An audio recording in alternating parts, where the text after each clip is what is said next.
On dit souvent aux enfants, si tu veux un bon travail, tu dois faire de belles études. Mais aujourd'hui, même avec de beaux diplômes, tout le monde ne trouve pas de travail. Alors en 2025, on a créé Génération Excellence, une académie qui accompagne ces jeunes diplômés à développer leurs compétences comportementales. Dans ce podcast, on met en lumière ces jeunes talents en partageant leurs histoires inspirantes et leurs ambitions. On souhaite leur donner la parole et montrer comment ils se préparent à devenir les leaders de demain. Alors bienvenue dans Un jour, un jeune, un talent. Bonjour à tous, bonjour à toutes, bienvenue pour ce nouvel épisode de notre podcast Un jour, un jeune, un talent. Aujourd'hui, j'ai l'honneur de recevoir Alphonse. Bonjour Alphonse. Bonjour. Ça va? Content d'être là? Très content. Bah super. Moi aussi, je suis très contente d'être là. Est-ce que tu peux te présenter en quelques mots, Alphonse? Moi, c'est Alphonse Mendy. Je suis actuellement étudiant en master de chimie, pollution, risque et environnement et je suis passionné de chimie et d'environnement. Ok, et passionné de chimie et d'environnement. C'est depuis tout petit? Disons que c'est venu avec l'âge ou l'école. D'accord. Disons que ça m'a rattrapé. Ok. Avec le temps. D'accord, bah justement, quand tu dis l'école, c'est quoi ton cursus? Qu'est-ce que tu as fait comme études? Disons que c'est à partir du lycée, j'ai fait un baccalauréat scientifique, série S2. C'est l'équivalent des sciences expérimentales. D'accord. Après le bac, j'ai fait une première année maths, physique, chimie, informatique. Et c'est après la première année que je me suis décidé à aller suivre la chimie. Parce qu'il y avait 4 options. Soit suivre l'informatique, soit les mathématiques, soit la physique. D'accord. Et la dernière option, c'était la chimie. Et c'est celle que j'ai préférée de loin. D'accord, donc chimiste à fond, ok. Et l'envie d'être chimiste, c'était depuis tout petit, Non, quand j'étais petit, je voulais justement être un génie civil. Génie civil, ok. Construire des choses. Ah, construire des grands ponts, des viaducs, voilà. Et qu'est-ce qui a fait que c'est parti? Disons que c'est le destin. Le destin? Ouais, c'était le manque de chance, je dirais. Et après cela, je me suis rendu compte que j'aimais plus la chimie qu'autre chose. Pas forcément tout ce qui est théorie chimique, mais tout ce qui concernait le bien-être humain. Parce que quand on parle de chimie, c'est la vie. L'une des expériences qui m'a le plus rapproché de la chimie, c'est quand je faisais la licence. J'avais lu un livre par rapport à certains faits qui ont concerné la chimie, comme par exemple une organisation, je crois que c'est l'UNESCO, qui avait creusé des puits au Bangladesh, des puits qui alimentaient des centaines de villages. Et malheureusement, ils avaient juste fait des analyses chimiques de base, sans pour autant pousser ces analyses chimiques. Et derrière, la population qui a consommé cette eau-là s'est retrouvée malade, sans qu'on puisse comprendre pourquoi. Donc toi, tu fais vraiment le lien entre chimie et humain. Ah oui, c'est vrai. Bah tu vois, ça me donne un nouveau regard sur la chimie, que je voyais plus les tubes à essai, etc. Mais c'est vrai qu'il y a un vrai impact sur l'humain. Exactement. Et c'est ce qu'on appelle communément la chimie de l'environnement. D'accord. La chimie de l'environnement, c'est quoi? C'est tout ce qui touche, par exemple, à la pollution de l'eau. Ouais, pollution de l'air, des sols, etc. D'accord. Et il y a même certaines polémiques par rapport à certains industriels qui parfois rejettent des polluants dans l'environnement. Et après, il y a des conséquences soit sur le court terme, soit sur le long terme. Et généralement, c'est sur le long terme. D'accord. Donc toi, c'est dans ce secteur que tu veux vraiment travailler? Exactement. En parallèle de ça aussi, il y a le secteur de la qualité aussi, parce que j'ai toujours été intéressé par tout ce qui est compétences transversales, et il n'y a pas mieux que la qualité pour pouvoir compenser cela. Okay. Avec la qualité, on se sent au centre des décisions. Peu importe la structure, que ce soit une entreprise de taille moyenne, une très grande entreprise, dès que vous êtes concerné par la qualité, toutes les questions, vous serez apte à solutionner ou bien à proposer des choses. Super. Très bien. Là, tu as parlé de compétences transversales, ça va me faire le lien avec Génération Excellence. Tu fais partie du parcours Génération Excellence. Qu'est-ce qui t'a poussé à t'inscrire? Qu'est-ce qui t'a motivé? Ouais, toujours quand on m'a proposé de suivre le parcours Génération Excellence, j'ai tout de suite accepté. Pourquoi? Parce que dans Génération Excellence, on te forme à peaufiner tes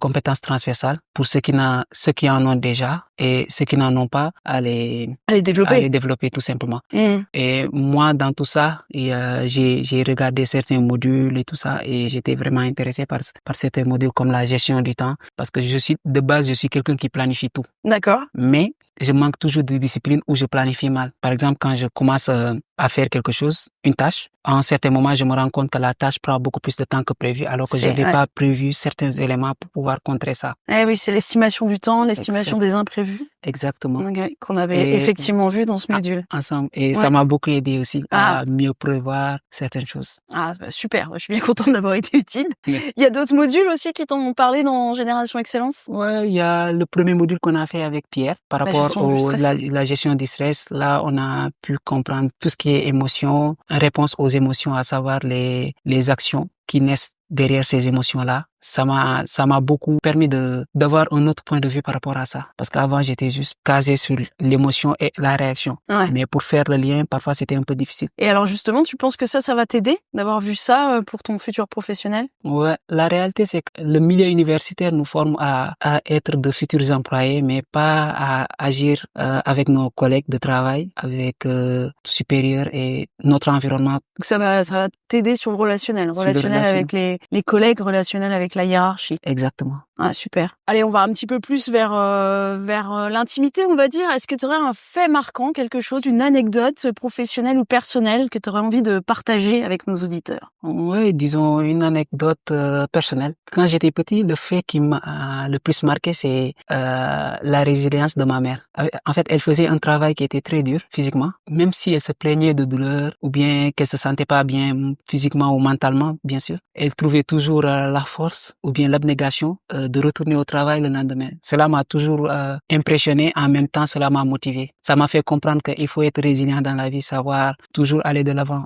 Si vous voulez bien sûr atteindre un objectif, il vous faut être très résilient par rapport à ça. Surtout quand vos objectifs sont très grands. Donc un bel exemple de ta maman alors. Ouais. Ouais. Et donc qui t'inspire, et tu penses que aussi ça peut être un bon conseil pour d'autres personnes? Ouais, tout à fait. Pour moi, dans la vie, il faut 2 ou 3 choses, à savoir la résilience et la capacité d'adaptation. Ok. Peu importe le domaine où vous irez, vous devez apprendre à vous adapter et à faire avec ce qu'on vous donne. Vous n'avez pas forcément tout ce que vous imaginez dans votre tête ou bien tout ce dont vous aviez besoin. Mais si vous parvenez à vous adapter, vous pouvez faire de plus grandes choses qu'avec ce que vous aviez imaginé au départ. Ouais, c'était un beau message et une belle phrase de vie, on va dire. Voilà, toi, du coup, où est-ce que tu en es aujourd'hui dans tes projets, dans tes ambitions? Actuellement, je vais bientôt démarrer mon stage de fin de cycle. Donc, stage de fin de cycle. Master 2, en tant que stagiaire qualité. D'accord. Et l'objectif, c'est d'apprendre le plus possible de cet environnement. C'est un stage de combien de temps? De 6 mois. 6 mois. Donc 6 mois, c'est bien, ça va permettre d'acquérir des bonnes bases pour ton futur métier, du coup. Exactement. Tu l'as trouvé facilement, ce stage? Comment ça s'est passé? Une de nos profs qui nous a un peu filé le tuyau. D'accord. Pour qu'on puisse brancher. Parce qu'au début, j'ai cherché un stage, mais j'étais plus focus sur tout ce qui touchait au QHSE. D'accord. Les autres stages, les autres domaines, ça m'intéressait, mais j'arrivais pas à trouver d'opportunité de stage. Après cela, j'ai eu cette information comme quoi qu'il y avait un stage, et automatiquement, j'ai fait mon dossier et j'ai envoyé. Donc voilà, envoi, lettre, CV et puis entretien. Ouais. L'entretien, bien passé? L'entretien s'est bien passé, surtout que j'avais l'impression qu'il me voulait. Ah. Bon, je sais pas si c'était avéré ou pas, mais lors de l'entretien, leur communication, en tout cas, ils se sont bien débrouillés pour que je me sente à l'aise, en tout cas. Ah, donc ouais, là on revient sur des éléments importants, c'est que les employeurs sont aussi là pour mettre à l'aise le candidat. On le voit souvent dans un sens, mais c'est finalement aussi dans l'autre sens. Le candidat doit se sentir à l'aise pour mettre en avant aussi toutes ses compétences. Exact. Et tu as réutilisé plein de termes qu'on a pu entendre dans la formation Génération Excellence sur le